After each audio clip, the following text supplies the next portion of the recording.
Salibonani bathandekayo njalo siyahlangana kulesi sifundo esiqhakathekileyo saleli Sabbath. Isifundo esiqhakatheke kakhulu Amadoda labomama Bendawonye Esiphambanweni. Okhuluma lani ngumfundisi uJim Lilo. Ngizanxusa ngilawo bana baziveze. Salibonani izihlobo ezithandekayo, sithanda ukubonga ithuba njalo esilitholayo singena kwisifundo sona lesi sesi10 sixoxa siqinisana sisizwa okunye uJesu asiphakulela khona kubhulo naleli labeFeso. Mina ngikhulumayo uElder Amos Mafora. Salibonani bathandekayo, siyamukelana njalo esifundweni sakulona leli viki. Mina nguMrs Siboneni Mhlanga. Ngiyalibingelela lonke ngegama lenkosi Jesu. Siyabonga umlimo olokhe esinika amathuba kubana sifunde elizwini lakhe. Okhulumayo nguNozinhle Ndlovu. Singena kusifundo sanamhlanje siza ukukhothamisa amakhanda sikhuleke. Baba wethu okhona ekhaya ezulwini, sindiso ethandekayo siyabonga ngamathuba osinika wona kubana sifunde elizwini lakho. Sikhulekela ubukhona bukaMoya eNgcwele owayekhona lona leli lizwi libhalwa ukubana sichasisele ngcono. Senzele kahle usibusise sonke kuthi ngamaqiniso anjengawona lawo izimpilo zethu zihlanjululwe silungele ukuza kwakho sokusondele kangaka. Sikhuleka sithembele egameni kaJesu Kristu wasifelayo. Amen. Amen. Siyabonga umthandazo omuhle kangaka. Uba umoya kaNkulunkulu wancedisa abana leli lizwi lilotshwe usisize bathandekayo selizwisise. Sengitshilo kade ukuthi isifundo sethu namhlanje Amadoda labomama Ndawonye Esiphambanweni. Isifundo setshumi kuleli ikota. Ake sikhangele indlela yokufunda ngekhanda esifumana kwabaseFeso 5 ivesi ka25 sehle siye evesini ka27. Verse 25. Madoda, thandani omkenu njengoKristu owathanda ibandla wazinikela ngenxa yalo, ukuba alenze libe ngcwele, elihlambulula ngokuligezisa ngamanzi, ngokusebenzisa ilizwi, kanye lokulethula kuye njengebandla elilenkazimulo, elingelachatha loba umqhele, loba esinye nje isici, kodwa lingcwele njalo lingelacala. Siyabonga bathandekayo. Kanti singakayiphambili sikhangela lesi sihloko sethu Amadoda labomama Esiphambanweni. Ngikhangela le ndlela yokufundwa kwekhanda abaseFeso 5 verse 25 kuya ku27. Yiziphi izinto uPaul azifithizelayo kule incwadi yabaseFeso esikhangeleyo ngalesi sikhathi? Uma sigijima nxa ubuyele emuva wayesukela ku21 zifika ku33. Yiziphi ngamafitshana azifithizelayo? uPaul uthe khangele isizukulwane salelo sikhathi kumbe umphakathi waleso sikhathi. Ukhuluma afithizele ekhangele imuli. Akhangele ingxenye ubaba ayidlalayo emulini. Le ngxenye umama akhangelele ukuthi ayidlale emulini kunye labantwana esingakuthi yimuli. Indlela esimele siphathane ngayo, sihloniphane ngayo, sithandane ngayo, sizehlise komunye. So uPaul usinikeza imodeli kumbe ukuthi imuli uKristu ukhangelele ukuthi ibe yimuli enjani. Aphange abe seqathanisa lapha athi imuli leyi imele ukuthi ibandla limele liziphathe njani kuKristu. Lathi njengamalungu ebandla simhloniphe ngayiphi indlela ukwenza akusebenzise kube imzekeliso ama-metaphors asebenzisayo. Bathi kakhulu izixwayiso sithola izifundo eziningi ngendlela esimele siphathane ngayo lokuthi uNkulunkulu ukhangeleleni emhlabeni lapho kuloku abusana lokuchaphazana lokungahloniphani lokudiliza icebo likaNkulunkulu ngezimuli. Siyabonga. Mina inanzelela ukuthi isifundo lesi mfundisi siza kubangula izimuli ngendlela emangalisa ukuthi ngayi iBhayibheli besilibambisisa kahle ngaye emakhaya kuyahlaleka. Kuhle kunikwe indaba yokuthi uthanda love. Ukuthanda lapha uyakugcizelela umpostoli Paul uthi amadoda akawathandi omngaka. Sizafunda ngakho siyaphambili. Yes. Ukuthanda Yesu yana phambili. Siyabonga sinanzelela ukuthi nxa kulothando izinto zonke zihamba kahle. Sinanzelela ukuthi uthando lo lungananzelela most of the times ngezikhathi eziningi. Ungezothola umuntu ubulewe ngumkakhe, i-boyfriend yakhe. Umkakhe wemndeni. Umbuzo uthi anti uthando lwakho khona soluye ngaphi futhi? Labomama bayabona namadoda. Zala kuwa. Yes, labomama bayabona namadoda. Yes. Ngifisa ungeze yakho lokho ukuthi show ngunozi. Yeah. Uthando lona luyini? Uthando lo yini? Uthando kuyikuthi nginanzelele ukuthi i-welfare yomunye umuntu iqhakathekile okudlule yami. Okay. Yikho phela umloba kuletha. Uzehlisa umnye komunye. Yes, lokuthi umlobi vele uhle wa memory text yethu ihle yathi bobaba thandana umkenu njengoKristu wathanda ibandla. Indaba ethe bobaba engathanga bomama. So ngiya ethandweni ukuthi uthando kaluziqakisi, kaluzizwa lungcono kulomunye umuntu, uthando kaluthokozi engxabanweni. So nxa kuyikuthi besilothando lolu Kristu ayelalo, imuli beziyahlaliseka kube lokuthula. Siyabona Akungengeze futhi kusihloko. Yes. Antuthe obaba labomama. Yes. Sebonke ngathi Esiphambanweni. isiphambano singumalinganisa. Alright. Across the ground is level. Yes. So uzathola ukuthi okunye lokho ubona abantu bexabana umbano lamandla umbano omkhulu. Abakafiki esiphambanweni. Singafika esiphambanweni. Isiphambano futhi siyaveza ukuzehlisa okukhulu. uNkulunkulu lo. uPhilip yalo uthi kayibonanga njengento yokuphangwa. Uthe uNkulunkulu enjengoNkulunkulu. Entitled wazehlisa wazokufa kwani kwesona wafa okulohlazo kunjani. So siyalikhuthaza wabukela abalali akisiye esiphambanweni. Nxa sesisuka esiphambanweni ubaba uzabakwazi amela akwenze. Umama bekwazi. Ngithi mfundisi indaba yokuthanda ifundiswa umuntu. Lo mntwana futhi lo mntwana abekwazi amela. Uyazi awungeke safundisa umama ukuthi uyazi uyezehlisa ngalindlela. Ayifundi yiko phela antu yakhumbula lo awuthiwa wathi eguqile. Wathi anothiwa uyazehlisa. Eguqile hayi lethu ukudla uguqile. Wathi hayi uguqa ngiguqile. Wathi inhliziyo yakhe injani bakithi? Yes. So indaba leyi imeli isukele enhliziyo. Isuka ngani? Esiphambanweni. So singakufithizela khona lokho sihloko. Okunye ukuphikisana oBeijing labo bani bana hayi asisukanga esiphambanweni asizwanga ukuthi Nkosi esilayayo ithini. Yeah. Ngeke ngathi kanti kungenxa yani indiya yekhandisela nabo baba thandani omngeno. Ngamafitshane bathi bona incingo ezakhele umuntu wesifazana ngezokufuna ukuthandwa. Umama ufuna kumele aluzwe alubambe uthando. Lebandla liyadinga kwenzani uthando yikho uKristu kanjani walifela. Akumfundi labasefeso 5 verse 21. Sizwe isixwayiso esisiphiwayo lapha. Verse 21. Zehliseleni phansi omunye komunye lihlonipha uKristu. Ohlwehliye up to 23 kube kanye. Yes. Bafazi zehliseni phansi kobomkenu njengasenkosini ngoba indoda iyinhloko yomfazi njengoKristu oyinhloko yebandla elungumzimba wakhe yena ongumsilisi walo. Ngikhangela amavesi wona lawo mathathu. Lizehlise omnye komunye. Bafazi zehliseni ngaphansi kwabomkenu. uPaul utsholo ngokuthi abazalwane bazehlise omnye komunye. Singawazisa kanjani umcabango lo okaPaul futhi singazisa kanjani umcabango ukuthi bafazi ehliseni ngaphansi kwabomkenu. Waqala indaba yokuzehlisa ilethwa nguPaul kuvesi 21. Uyabona izinto esilazo emhlabeni wonke jikelele ngabantu abangazehlisanga. Into esiphakathina kwayo iRussia leUkraine ungazwe inkulumo zakho na ikungazehlisi. uPutin utsho kunye uZelensky laye utsho kunye bonke abafuna ukuzehlisa. Ungaba lo yedwa ozehlisa impilo yani yavuka iphelile. Alright. Akulo ufuna ezindlini kunjalo. Abantu abazehlisa emabandleni njalo mfundisi.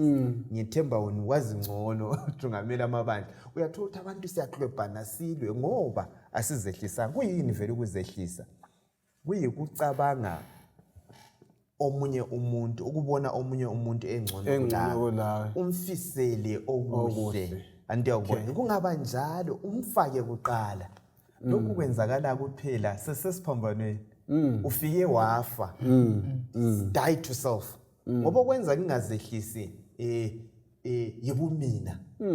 Umama kuliyana sesiyakhona ukwenza abe njalo. Into yakuzwa umama ukuthi mina ngiyinhloko uzozokhuluma inhloko mina isengiyingwane. La isephezulu seyintamo. Anti sengimenzile leyo. So into yakhona isakuthini akula kuzehlisa. Nxa kade singazehlisa ngithande vele u21 uthi sonke sizehlise. Omunye komunye. Lo baba lokuthanda loba sixwayisela phansi.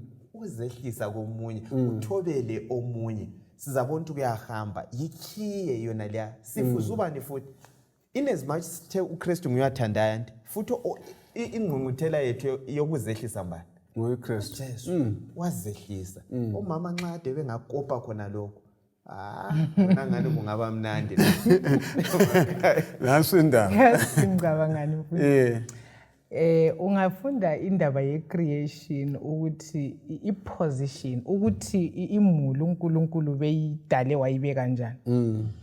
Ithi khona kwa Patriarchs and Prophets umama wathathwa la. Yes. Ukuthi abe ngumlingani lomngane. Yes. So indaba zonke lezi zokuthi inhloko mbani ingwane ngubani kunjani zibuya ngenxa yesono, right. Ngoba obhalayo laphana uthi wathathwa owesifazana wathathwa la ukuze kathathangwa enyaweni ukuthi abe yisigcabha somkakhe kumbe kathathwanga ekhanda ukuthi amhlale ekhanda. So ngicabanga ukuthi i-exhortation leyi kumbe isilayezo lesi sibisela izinto ku-original plan kaNkulunkulu ukuthi sisonke sizehlise omunye komunye vele sidalwa besivele silingana. So uNkulunkulu lapha kudingayo ukubuyisela izinto imuli esimeni sayo. Uyabona mfundisi Mlele? Ngibona iyabuyela nozikulo khosi. Anti sithe uJesu kuthiwa wayenjani? kuPhilip wayenguNkulunkulu enjengoNkulunkulu yona le lethwa ngumhlobo wami ukuthi bayalingana kodwa enjalo kayibonanga njengento yokuphanga ukuthi kanjani azehlise anti sitho indaba yesubmission sawe sisebandleni singabafundisi sonke mfundisi kodwa kumele ngizehlise kuwe singama elders sonke yabona indaba yokungazehlisi ukuthi siyafanana ande ukuthi hayi siyafanana so iluhlu lesibalalo kuthiwa uJesu wayenjani enguNkulunkulu wasezehlisa so singakufunda ukuthi loba silingana sifanana kodwa kumele ngiyehle mbonani sesithintile kakhulu ka verse 21 sisiya ku 22 la ku 23 la uPaul anxusa khona njalo abesifazana ukubana bazehlise kubomkabo ngokungathi kusenkosini. Uyayifunda futhi uPeter wokuqala ngo3 verse ka1 kusiya ku lo 5. uPeter uqala 1 weqe ku5. Ungakuchoni lokho? Kuthi ukuthi indlela abazehlisa ngayo kuKristu yokumele bayenze kubomkabo kumbe uKristu yiyo umgomo wokuzehlisa. I think umgomo uchilo lapha but ufuna ubana sizwisise ukuzila lapha mfundisi ingqondo emfuna sibe layo anti thina singabantu yikuthi nxa ngicabanga ukuthi ngiyazehlisa ngibona ngani sengiyisicapha alright anti awusendizivali hayi ngizehlisa lokho ngevali yami alright angitshintshanga akula kuphunguka okube khona so omama isixwayiso silethwayo bekhona phana le yi-recipe ngiyazi mfundisi Antoni marriage office imishado eminingi idilizwa khona okunye kwakhona singakhuluma okuningi uqalisa khona pha ukuthi umuntu kazehlisanga uzifake endaweni yakho ngoba ochoyo nguye wasidalayo kodwa hayi zehliseni kubomkeni angithi sengabala bese siyaphambili ukuthi kungabe kusitsho yini ukuthi kulevu kaKristu.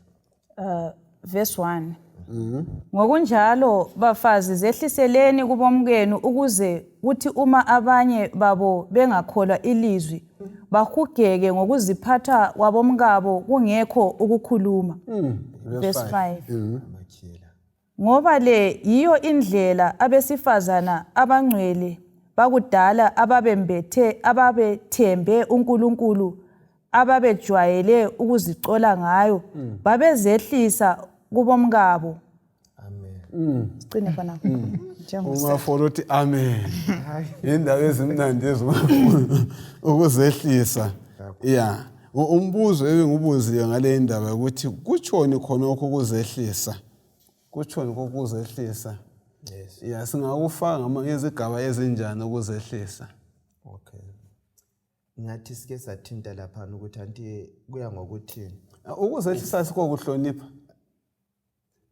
Ukuhlonipha umuntu ohloniphayo uyazehlisa. Nxa uhlonipha ngingathi mfundisi njoba sijila anti ukufaka umuntu endaweni yakhe. Yes. Angithi phela wena ube phansi ngesikhiwa amabala abawafakayo lapha anti ngo-submission. I-sub andalizwe igama nxa kukhulunywa ngama-submarine yinto engaphansi ehamba phansi kwamanzi. Angithi phela so ule mission njengesikhiwa lesi uzehlisa yasub. Ya akutsho ukuthi angisimuntu walutho hayi angitshongo njalo. Angithi phela ngiyakuhlonipha ngicabanga ulapha bese kuthiwa ngokuloba kukaPetro kuthiwa abendulo abangcwele babesenza njalo kwabahambela kuhle. Mina ama statistics esilawo khathesi okwasabela awe divorce ezilaphana ezimulini. Mina ngiyakukholwa okunye kwakhona okwenza kube njalo sikukhuthe khona lapha njoba siza kukhuluma ukuthi obaba abathathi ingxenye yabo abayenza abamele bakwenza. So makholwa elisilaleleyo siyalincenga ake silalele uJesu akutshoyo. So asizehliseni kubomkethu sike sathinta leyana yokuguqa ayisikho ukuguqa kuphela phela uyaguqumile ukuhlonipha kumbe ukuzehlisa ayisikho ukuthi sikubone uzibhuqa phansi la sokuthiwa yikuze hayi ayisikho iyi-package la ngendlela okhuluma ngayo indlela ozibutha ngayo indlela oziphatha ngayo indlela ozibeka ngayo oziletha ngayo la kumkakho izasitshengisa lokhuluma ngayo ngaye emphakathini kuyasitshengisa ukuthi kuyakutshengisa ukuthi uyamhlonipha yini kumbe umhloniphi. Okay, nxa uthinta leli gama ngiyangithathe mina ukuthi ukuzehlisa kukhomba indlela ohlonipha ngayo umkakho. Alright. Ngibe senanza ukuthi amadoda vele kudabuka kwawo kudalwa kwawo ekuqaliseni the mina omama incingo ezakha isimilo sikamama yokufuna ukuthandwa. Kodwa ucingo olwakhe amadoda yokufuna ukuhlonitshwa.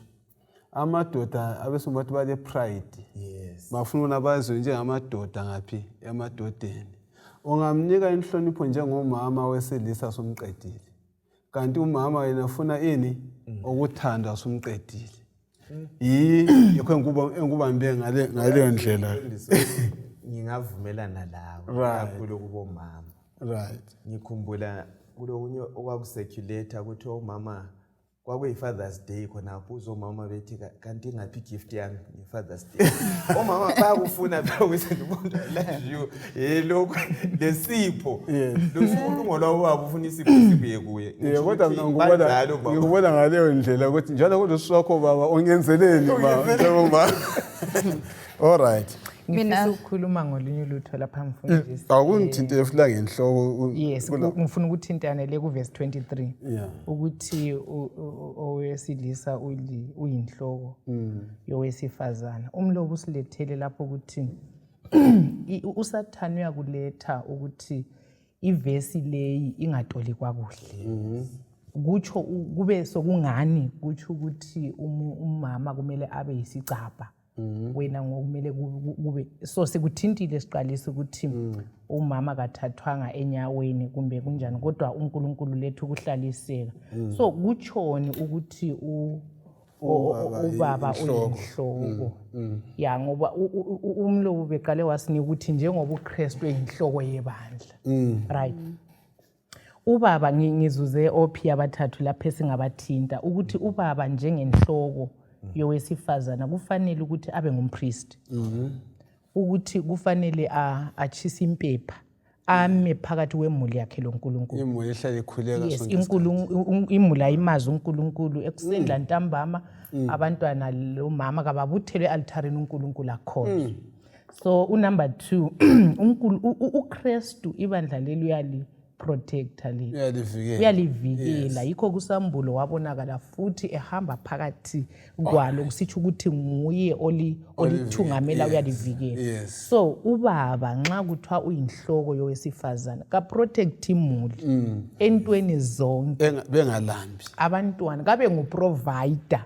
Abantwana kabaselelwa anivele uAdam waphiwa khona lo vese kaAdam ikona Adam ngenxa yokuthi udla isihlahla usuza ngesithukuthuku kuyavela. So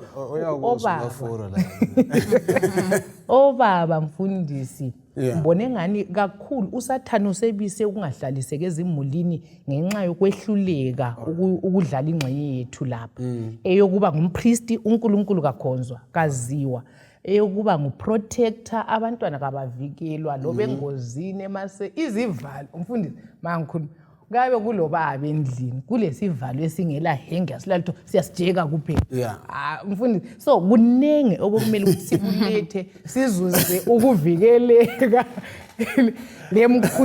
imqando sizuzize embatho sembathi sibe sesiprovide kube lokudla etafuleni.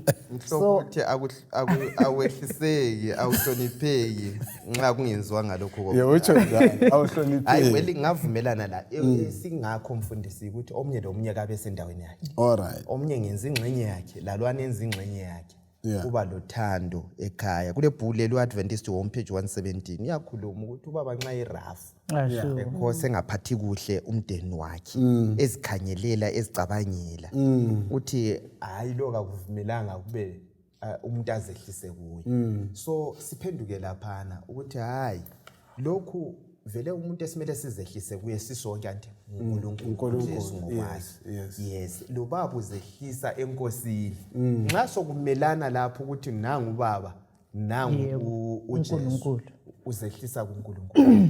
Kwesinye isikhathi omama uyezwa hayi ubaba wangakithi uthe bayithi kumpikiswana enkulu sonke sizidalwa asizeni kuNkulunkulu anti kuthiwa njengalokho inhloko njengalokho lo ngumzekeliso osetshenziswayo ukuze sifunde okuthile kodwa kuya apply lezi impilweni zethu singaziqhubha ngalindlela impilo zethu izimuli zethu kuba lokuthula. Asikasuka uverse 25 kodwa nyawo ngobana sizwe amagaba amahle la asiveza ukuthi hey baba nxa kumele uhlonishwe njengenhloko ungabi ngulwana ubaba oziphakamisayo ohluphayo ozenza ongcono ohlukuluza umama kuyaphuma ukuhlonipheka kwakho nxa uziphatha ngaleyo ndlela. Akusifundele njalo futhi verse ka 25 yokuma ku 27 weqe ku 29.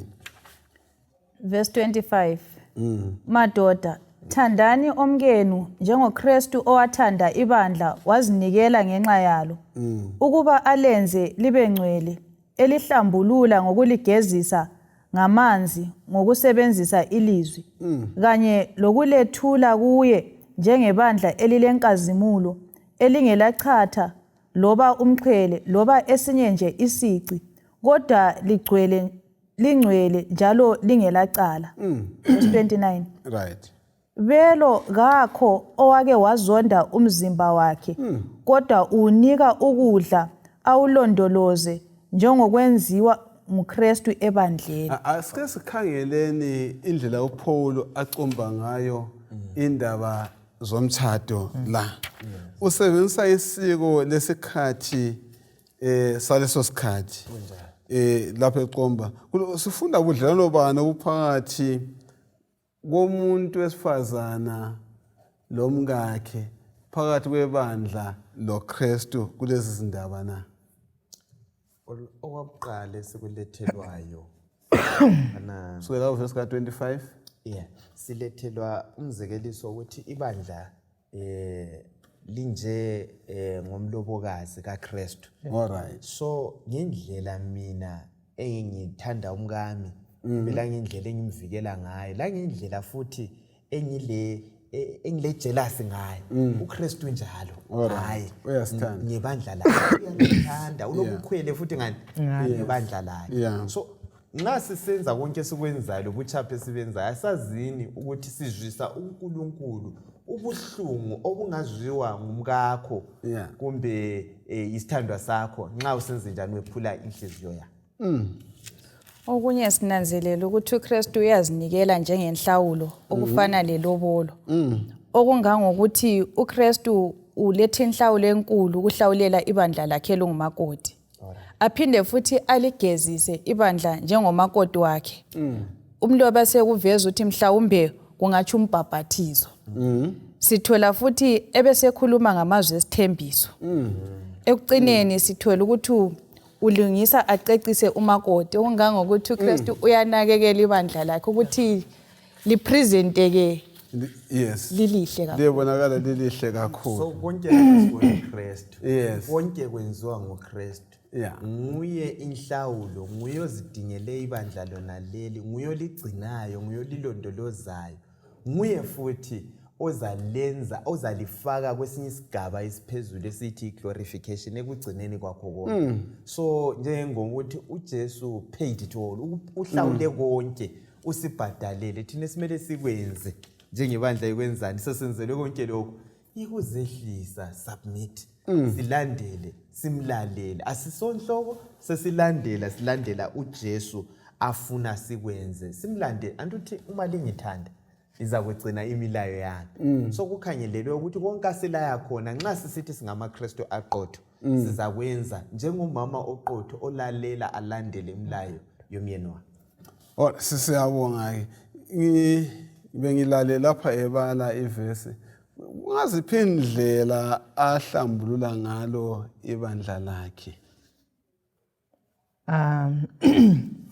Uvuma ngiqale ngithi mfundisi uKristu kuthiwe uyalilungisa ibandla lakhe alembese aligqokise. Mina kimi kuzwakala indaba ye-justification ukuthi uNkulunkulu ukulunga kukaKristu yikho esiceca ngakho.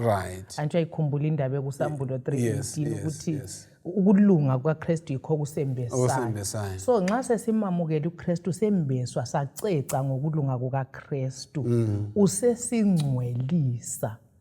I-lifetime process ke le esingena kiyo eyokuhlanjululwa. Uchilo wathena kukhona ukusebenzisayo ukuhlambululeni kuyini? Okay, ukhulume ngombhabhathizo ukuthi usihlambulula ngamanzi awumbhabhathizo. Kodwa ngiyakukholwa ukuthi amanzi anti kuthe kumele ungafunda uJohn chapter 3 verse 3-5 kufanele sizalwe ngamanzi la ngomoya.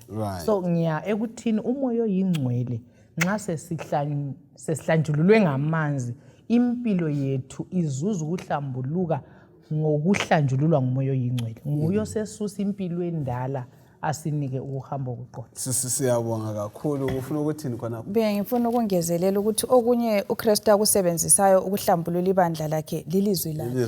Nxa silifunda sisenza khona lokho elikutshoyo siyahlambuluka. Siyangena ku sanctification sihlambululeke sisiya phambili. Siyabonga kakhulu ngalo. Kukhulunywa ngezithembiso. Lezithembiso ezivela kumyeni. Ngibona uKristu lapha esiba lama vows. Kuyini esikuzwisa khona lapha? Yes, uKristu kasitshisodwa sithenjisiwe ukuthi kuyaphetha ngayiphi indlela lapha azasirayo ama vows. Njengomuntu nxa kuchadwa lapha uyathembisa ebuhleni lefubini ngizabe ngila. uKristu uyasithembisa ukuthi uzabe lathi uthi yena loba lingena emlilweni kumbe liqhuma emanzini ngizakube ngilani. Igama lakhe kuthiwa uJesu God Emmanuel ukuthi inkosi lathi ulathi izikhathi zonke. So ngathi ezinye zezithembiso zakhona yikuthi ulathi uyasithwalela imithwalo kubuye kulokho akwathintwa lapha umhlobo wami ukuthi uyaprovide uyasithwalela akasithi sisodwa. Esinye isithembiso nyabonga amaforo nxa ukhuluma so ngama-vows esiwenzayo mina lomhlanga emtshadweni. Ngicabanga indaba ekumaHebheru 6 ivesi 13 ekhuluma ngokuthi uNkulunkulu wenza isithembiso and walenza isithembiso ukuthi wafunga ngaye ukuthi ibandla leluzalihlenga. Uma futhi kwakhuluma ngokuthi uNkulunkulu kukhona azasinika khona ngale ibandla selipresentwa kuKristu, nguye uKristu lingela sici. So ngiyakundaba yesalvation ukuthi uNkulunkulu wenze konke. Yikho indaba leyi umfanekiso esiwulethele lapha kuthiwe uKristu nguye umyeni, nguye osithandileyo, nguye obhadala inhlawulo, nguye osihlambululileyo. So into yonke ngekaKristu yikho imbisela kusithembiso asenzayo uNkulunkulu esokuhlenga umuntu ukuthi ngilesithembiso, ngilevow yokuthi ngami umhlaba ngizawuhlenga. Injongo yakhe ubona sihlambulule ngoverse 27 ukuthi sibe njani, sime njani ekugcineni kwangikhona konke. Siphelele singela chatha. Yes, ukuze ayesethula singela sici. Yes. Angeke ngikhangele lapha. uKristu umlungisa njani umakoti wakhe olebandla sesekuthintile lokho yela sikweqe akungikhangelele u1 Corinthians 11 verse 1 to siya ku4. Second Corinthians verse 11 2 Corinthians chapter 11 verse 1 to 4. 11 yes. Verse 1 to 4. Yes. 2 Corinthians chapter 11 verse 1. Ngithemba lizabekezelela okuncane obuthutha bami, kodwa livele selikwenza lokho. Mina ngilobukhwele ngani ngobukhwele bokukholwa. Ngathembisa ukulendisela endodeni eyodwa uKristu ukuze ngilethule kuyo liyintombi epheleleyo. Cina kubani? Ku4. Kodwa ngiyesaba ukuthi njengo-Eva owakhohliswa yibuqili benyoka, izingqondo zenu zingaphanjulwa kancane ekuzinikeleni kwenu kuKristu okuqotho lokungelasici. Ake sikhangele uPaul usebenzisa njani umzekeliso wezinto ebesenziwa emithadweni wasendulo, kwakusenziwa emithadweni wasendulo, ukuncenga amaKristu aseKorinte na kwethulwa ngaphi lokhu na nxa besilalele incwadi yabaseKorinte besibili 11 ivesi ka1 kusiya ku4. Kuyini esikutholayo? Esikutholayo yikuthi uPaul uyabuya asebenzisa ababekujwayela imithado yasendulo. Okwakusenzakala emithadweni yasendulo ePalestine ababekwenza kwakulokuthiwa ibetrothal, esingakuthi ye-engagement khathesi, ukuthi umyeni uzabuya a-engage umuntu athi lo ngizabuya ngizomthatha abe sephawulwa. Yikho kanye okwakwenziwe uMaria nguJosepha uzalwa uJesu. Now nxa kwakunjalo kuthiwa kwakufana xathu, kwakuphose kube seduze vele lo mthatho. Nxa wawuzayiphula lesi sifungo wawuthathwa njengomuntu oyephule isifungo somthatho. So kube njalo alethe ngendlela yasendulo kwakusithi nxa kwenzile umthatho wawuthatha ebesebuya umuntu ezocela esezothatha umakoti wakhe. Esezothatha wayefika kuchadwe kwenziwe idili. Lalingathatha iviki selenziwe idili leli. Umyeni wayesuka njalo ayelungisa indawo. Esingathi yakuthola even kuJohane ngo14 uJesu sithi ngiyasuka la ngisayolungisa indawo kuze lapho ngikhona la ndibe khona. Ahambe labakhaphi bakhe akade bemncedisa laba ayelungisa indawo. Kwakufika kwakhiwe lapho bazaba khona lo makoti indlu yabo yokuhlala. Abe sebuya kube lelinye idili lokuthatha lokuzobutha umakoti ahambe laye emzini wabo la. So kwakulezigaba ezithile ngoba abantu babekwazi bekuzwisisa. Abe sekusebenzisa uPaul ukuthi bazwisise ucebo lwesindiso. La lokho uJesu njani ayizasenzela khona. Khepha lokho kusetshenziswa ukuthini? Uthi bandla lingumlobokazi. Yiyo indlela ayekusebenzisa ngayo ukuthi kufinyelele kuzwakale kuhlale engqondweni amaqiniso awezulu. Ngizaqina ngalokho khona lokho kwakusetshenziswa kakhulu ukuthi uzwisise.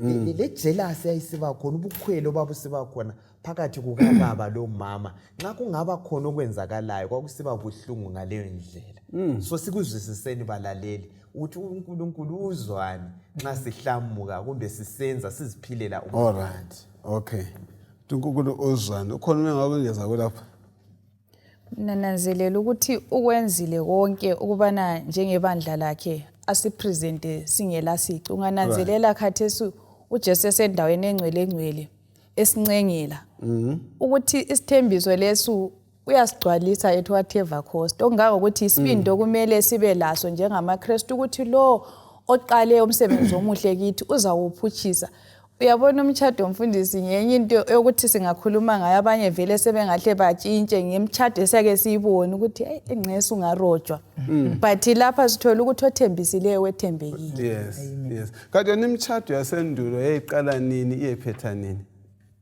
ukhuluma ngomtshado iviki yayiqale kusuku ntambama uphutshe uthathe iviki ePalestine babele imtshado yabo yayisiba njalo Awusifundele uverse 28 lo 30 verse 28 kusiya ku 30 ngayona le ndlela amadoda kumele abathande omkawo njengemzimba yawo lo othanda umfazi wakhe uyazithanda velo kakho owake wazonda umzimba wakhe kodwa unika ukudla awulondoloze njengokwenziwa nguKristu ebandleni ngoba thina siyizitho zomzimba wakhe maforo nakamakhiyela lapha ngicela ukuzibhoboza ufuna ubona igazi lakho ngiyeza ubuhlungu ivesi le ithena lamhlanje iphezulu kwabo ithena madoda akulandoda eyathanda umzimba wayo eyazonda umzimba wayo actually siyawonakakela ngithi udaba bani uPaul akhuthaza ngalo kubana obaba bathande amakhosikazi abo na mana ke ngikhangele ngawo mfundisi liyakelizwe inkulumo yabomama ethi sendlalela abantu ababi iyabe ivela phi inkulumo yona le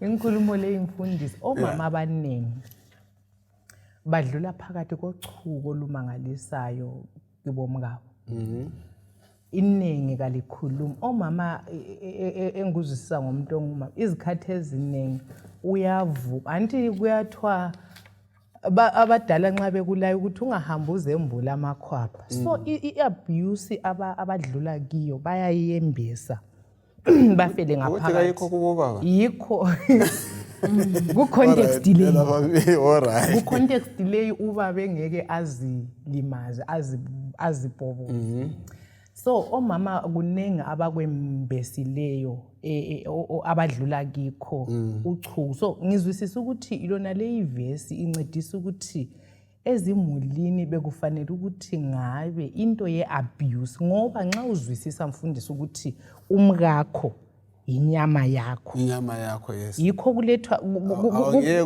ku-extent enjalo kodwa omama bayachaywa omama bayahlukuluzwa even emotionally kodwa bakugobile mina ngiyacabanga ukuthi ngenza statistics zabomama balama BP sibi eyabomama leyabobaba omama enxa ingabaphezulu so umlobo yasilethela khona lapha ukuthi ukuchaywa kwabomama ukuabuzwa kwabo loba ngayiphi indlela bekumele ukuthi ngabo baba bekumele siyifunde kuhle ivesi le sibe sesiphathomi kethu njengoba besingaziphatha thina nxa kufanele ngidle mfundisi ngike ngezwa omnye umama esithi ulobaba obuya lesitshebo isitshebo sakhona ngesakhe yedwa kulabantwana esikababa so ngamanye izistress kunjalo so ucabanga ukuthi inhloko enjani ngoba kuthiwe lapha kumele amuphuku akula muntu ongazincicha ukudla akula muntu ongazithi kodwa ngenxa ukuthi ubaba uyabebona umama engolunye ulutho uyakhetha ukuthi amnciche amhlukuluze amchaye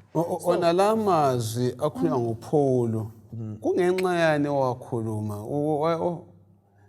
okwakusenza njana ukukhuluma kwathesi lokwezolo usukohlukanisa njani angikwazi kumbe ngizaphendula kuhle but ngicabanga ukuthi ibandla likaNkulunkulu sike sakhuluma ukuthi imuli lenza yini kuma-foro le imuli mfundisi yiyo ebumba ibandla likaNkulunkulu so nxa vele emulini kungahlalisekanga ibandla kalisoze lihlaliseke so mina ngiyakuzwisisa ukuthi lapho uNkulunkulu asibizela khona yikuthula lothando lokunanzelelana omunye lomunye njengoba uKristu wabona yena kungcono ibandla lisindiswe kulokuthi yena ahlale esihlalweni sobukhosi akhonzwe so ngicabanga ukuthi ungqonde njalo ingaba kithi emulini kibo baba labomama ubudlelwano bethu bekuzaba buhle kodwa hayi ama-abuse lokuchaywa umpostoli Paul uNkulunkulu uyakukhuza asiziphatheni bobaba asiphatheni omkethu njengendlela ebesizaphatha ngayo eyethu imizimba. Siyabonga okuzwa okutshiwo Mrs. ukuthi bobaba hayi kasibaphatheni kahle abesifazana amakhosikazi ethu njengendlela esiphatha ngayo ini emzimba yethu. Bengithe mina umafuluza akasichasisele ngamafitshane ukuthi okwenza uPaul wakhipha amagama anje wayeboneni. Kuthiwa endulo ikakhulu izizwe lezi ama-Latin, the Greco, ama-Roma nama-Greki aleso sikhathi indlela okwakuphilwa ngayo umama wayenjengempahla yalapha ekhaya labantwana lezinceko engela malungelo wayengashayo discipline esibili aqonda umama njengosolobhonda umama ngoba nxa wayengabulawa ekuthiwa kwakuma-rights kababa wayengazidefend ukuthi okwenze ngamenza so yikuthi ubenze so wenza so wenza so uPaul uletha i-ideal ekuyathintwa kumama lapho umhlanga ukuthi hayi uNkulunkulu uthi wayebadalile beyikha uyazi ngangithi mfundisi lokho esikugijimisa uze women's rights wathi ukuthi abazwanga iBhayibheli lithi vele besilingana silama roles achiyeneyo yikuthi uhluphe sesilalo mama bafuna ukuthatha indawo yabo baba mama kube le confusion so indaba leyi yokuzehlisa ngoba yona li abuse khathesi even ama statistics akuyachana bakithi lapho baba bayathela amafutha kube ngokunye khathesi ivula lo baba khathesi bangakusotha kuhle uyareporta kubani nomnye wa report emapoliseni ukuthi abasebenzana uyachikhomana R1 emkhathi andibazokhuluma njalo so just imagine le nhlolo ukuthi ngichayiwe ngabika kubani uJesu isikhuza ukuthi kungachaywana singa-abusana so lathi ngiyakuthi uyangibuyisela ukuthi amadoda labomama esiphambanweni i-abuse baba baphathani kahle bani omngeni lani bomama lingabahlukuluzi emoyeni wabo lize libachisela ngamafutha ikakhulu ufundise emumweni lapho imthetho ingane ivikela kakhulu omama sesithatha sikuse kuma-extremes ukuthi loba ngingayenzani umthetho yethu ingani i-protected thina so umlobo lethi balance ukuthi kakube khona ikwethe omunye zehliseni omunye komunye so yimi lo baba umhlanga sisindawo ngicabanga ukuthi ukhuluma into eqhakathekile kakhulu ukuthi lo mthetho wakithi kawuzamana ufake into yonke esilinganisweni kunjalo ongakhangela girl child ngelimi lwalamhlanje ungasakhangelwa lalo mntwana yikupheka futhi ubhinya umntwana ongumfana ngoba ngaswela umuntu omnakayo akuyalimala kanti ke futhi obaba kabayichinto ukuthi owesifazana ulengiswa ngentonga hayi kulapho engithi khona kusibonelo sami kumadoda sokuthanda omngabo kuyini okumele bakwenze phezulu kokuthanda okohlukeko lokwenza kwabantu besikhathi sikaPaul kuyini njengamadoda esiKristu okumele sikwenze kuphathweni kwamakhosikazi okohlukileyo lo muntu ongamaziyo uNkulunkulu akutsho maforo ukutshela amadoda angamaKristu ukuthi hayi ukuze ubona ukuthi uyindoda engumKristu umama uphatha njani madoda kukhangelelwe ukuthi sithande omkethu ngokuthiwa yi-sacrificial love kuthiwa njengalokho uKristu wakwenzayo okukuzidela number 1 uyazi kuyasukela uyazi indaba leyo kuthiwa yi-lion's share Yazi ungabona kuthiwa umuntu eselwela lokho kuthintwa umhlanga ukuthi ukudla imemele ngiqale ngidle. Kuthi ukuthi awuprovide ngokweneleyo. Provide wonke umuntu adle okweneleyo. Let's sacrifice. Uqanda kunje mbona ukuthi lo sembethe. Uchisa ngile umbrella hayi lawe uyacover. And unakekele usacrifice kuthiwa uJesu wathatha yena wayengena endaweni yethu angithi phela singenza njalo lasebantwaneni sibanakekele singabathukuthelisi njengamadoda singangena endaweni yona le sifuze uKristu kuza kuba kuhle ngani ngoba mfundisi Mlilo ivangela lihambi sibachumayeza njani abantu besibona singobhinya siyizikliwi singama monsters ezindlini zethu asifundeni izihlobo ezithandekayo ezindlini badala benkonzo umama kachaywa kunzima laba abuya kuthiwa ubulawa lizinyo kanti uchaye umdala wenkonzo kukunzima okwenzakala asifundeni ukuthandana abantu sibanakeke kungangcono uswele yi sacrifice kuswele wena kungakhanyi ukhavile singakhulumi kubi singapopotelani kungashawu uyazi kwesinye isikhathi kulokuthiwa yi-emotional abuse abanye abachayi kodwa la emlonyeni khona lapha nje akutshela libe linye akulimaze so asibuthaneni sithanda njengoKristu ngendlela enza ngalo lizabona siza kukhula kuba ngcono ukuthi dlwe la kulaba abanye njani kade kungakhanyi ukuthi kwenzakalani siyabonga kakhulu engakukhuthaza njana uchilo ukuthi umbuzo ukhanya ukuthi kumele sahluke njani nxa sekhonza uNkulunkulu kwesinye isikhathi uma uyagula la sumthatha umsa kwabakibo kanti wena wafunga ngathi sisehlonso njani yekufa umncedise umphekele ungafuni ukuthi umama egula etatsale kaye kuphekela wena ophilileyo ngokunye singakwenza kambe ngabe sokwehlisile hayi ake ngikhangele uverse 24 kaGenesis chapter 2 yes verse 24 yes ngaleso sizathu indoda izadela uyise lonina imanyane lomkayo bona babe nyamanye indoda lomkayo babehambaze bengelazo inhloni sicine ku 24 hayi mana ku 24 kathesi amagama wabala lapha athi ngaleso sizathu ungaleso sizathu utsho ukuthi kukhona okwekwenzakala ngaphambi kwale inkulumo eka verse 24 ethena ngakho ke indoda yakushiya uyise lonina inamathele kumkabe esibanjani nyamanye kukwenzakalani kulodaba bani olwakhulunywa ngaphambili lapha kule sokufundayo kule imbali kaGenesis chapter 2 iverse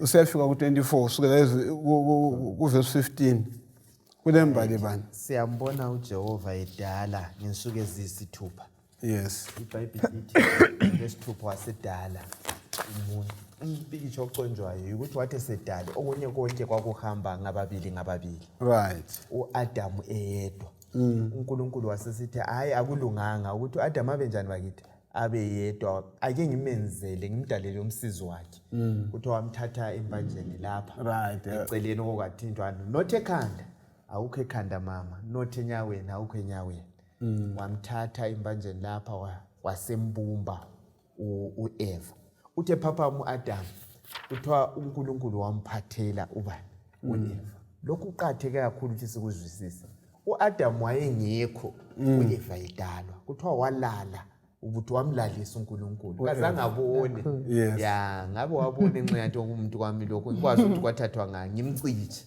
enza ngisothe so ngabonanga wasephathela ngasa sidalo esifazana nalokho sasikhona umuntu lokho siwazi lamabhathani okuhlaba la so wasemphathela umsizi wakhe uAdam uthi lithambo lani amathambo inyama yakhe uyaze wamjabulela angithi phela ngaleso sizathu kuthiwa uyakusuka achiya abakibo uNkulunkulu ethu njalo akulamzali lapho khona uNkulunkulu yahlayeluke yazi uhluphe silalo mnali lapha silabantu abangachiyanga kuthiwa you live uchiye and live unamathele ibali lisetshenziswe lesihebheru livu akungitshele khonapho khona kule ngozi bani yokungachiyi wesilisa lowesifazana. Anti uyabona nxa sihlanganiswa la sesinyamanye sobabili. Nxa ngingachiyanga sesizinyama ezingane. Ngazo into kuyezwakala lokho sembuyela labana sembuyela lapha.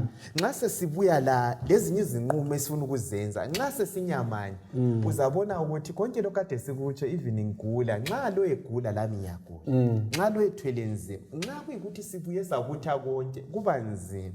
Uzabona kulezinkulumo eziba khona emshadweni uze ngayithi sasenza so usuchile lalwana wachiya sesikhuluma okwala sesiqala kutsha singenza njalo kuba kuhle lathi bazali esilaleleyo asivumeni ukuchiywa kulabantu bathandekayo ikakhulu wothi ngikhale kumama laba bazaba ngumamazala kwakusasa.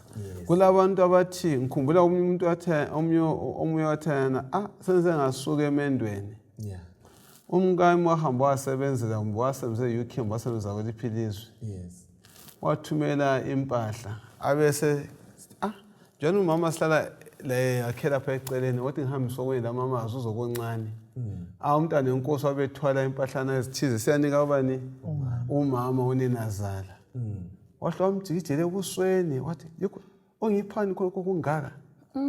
Umntana wami lo owalala 9 months lapha esiswini waba umsindo yimi senginikwa nguwe wena umuntu wakuza.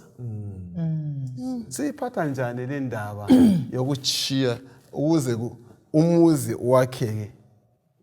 I think umfundisi okusilimaza kakhulu isintu sethu. Vele sikhulele emumweni onjalo ukuthi anti mina ngiye kwenda sifike sihlale phakathi komuzi omkhulu. So la nxa kuthunyezwa ngiphila phansi kwalowo mthetho silokho singaba khona. Kodwa icebo likaNkulunkulu belisithi yimulentsha esungulwayo. So mbone ngani kuyabe kunzima khona phana ukuadjusta lokwamukela indlela kaNkulunkulu yokwakha imishado. Vele mfundisi akuvumi ukuthi omama ababili basheye ikhichi. Kunzima yikho kuthiwa lowana kasale lekhichi lakhe lo wazocandela ikhichi. Kunzima vele esintwini yikho bekuletha uthuthuva kumuli entsha ebunjwayo. Mina nginanzelela ukuthi ekubhalanseni lapha ngiyambona abanye izikhathi eziningi sile challenge labantu abathi bangabala amavesi baphume lokunye okungayisikho. Ngiyambona abanye bengasanakekela abazali babo bese besithi bona hayi mina ngingale sinyamanye lo mkami. But nanzelela ukuthi iBhayibheli liyakuveza ukuthi abazali bethu siyala sibathanda kodwa siqhakathekise omkethu njengoKristu waqhakathekisa ibandla lakhe. Siyabonga uyakuveza soba ukuthi hayi la nxa kunjalo awutsho ukuthi balahleni abazali. Kutsho ukuthi hamba lehlale lodwa phela khona libancitse lapha njani esehlala khona. Kodwa uyathola umunye umuntu ujaha nxa uthana chiya ama decisions izinqumo zakhe zonke akazenze lo mkakhe. Ufunda ukuza konina koqala. Labo dadewabo.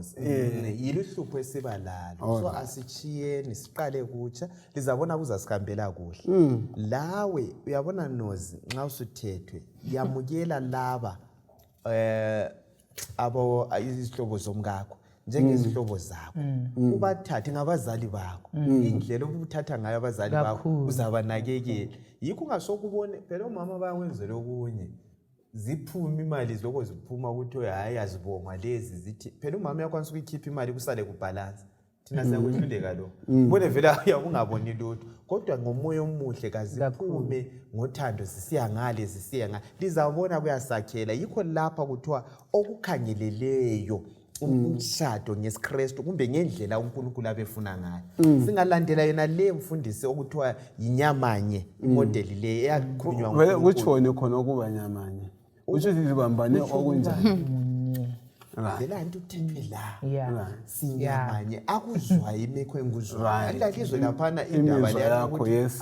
umama uyagula sokuthiwa umuntu alala athi hayi umama sithona sithumela imali sokuthiwa le kwelikade hayi sokuthiwa kanti umama ubisesekhaya ukuthi hayi siya kumama wakho sokuphapha nxa sokungowakho umzali sokumele kumgijima awuzwisisanga ukuthi sinyamanye ngaphandle ngahleka nje omunye umfundisi omdala umama uza kimi uthena mntanami Mlilo phela mina nxa ngigula unyoko uyihlo hayi uyambona ukuthi hayi akulani inkinga kangako kodwa imoto ingafa uyambona la esegula indaba engaguli ncane sengigula manje wayekhona ecela mntana phela nazi bani uyakwazi ukuthi imoto ingagula senzehle nihlupheka kakhulu ukuthi wena ungagula ngizawuhambisa ngalesi yazi esingakwenza sigqiba lapha mfundisi yindaba ngibona ilanguage ngibona kwesinye isikhathi nxa ngumamazala ilanguage yona lo ngumamazala lo ngubabazala ngicabanga ukuthi kayike ife ubaba ngubaba umama ngubaba izasincedise ekukhulumeni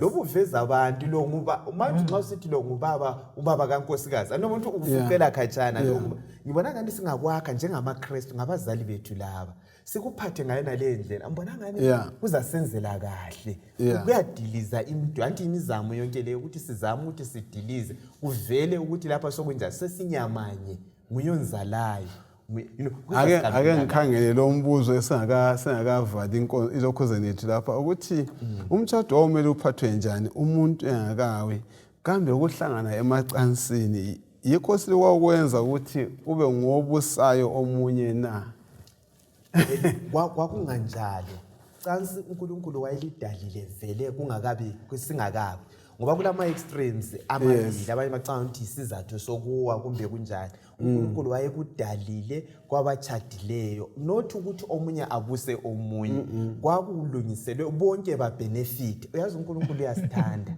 and wayekudalile ukuthi sonke sithole intokozo kwabachadileyo kuselaphe omunye ukubusa ayisontonga yokubusa futhi ayisiyo ukuthi uthathe kuchawe ngama-sanctions ngoba ufuna okuthile hayi bekunganjalo uNkulunkulu besidale kuyikuthi konke kulethe udumo ongasifinqela-ke uverse 33 lo verse 32 oveza imfihlakalo lo verse 33 lapho exwayisa uPaul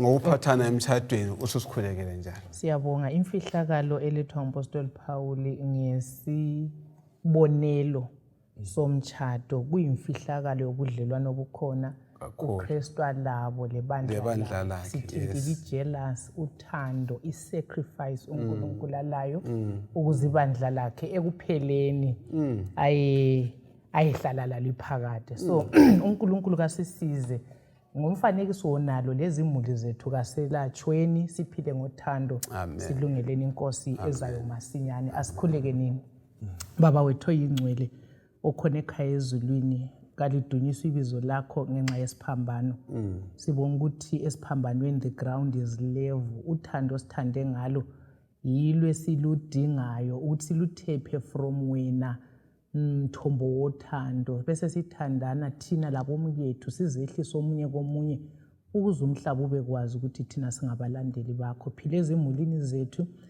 ubusozihlambululela ibandla lakho ulilungiselele ukuza kwakho kwesibili ngayo uJesu inkosi amen amen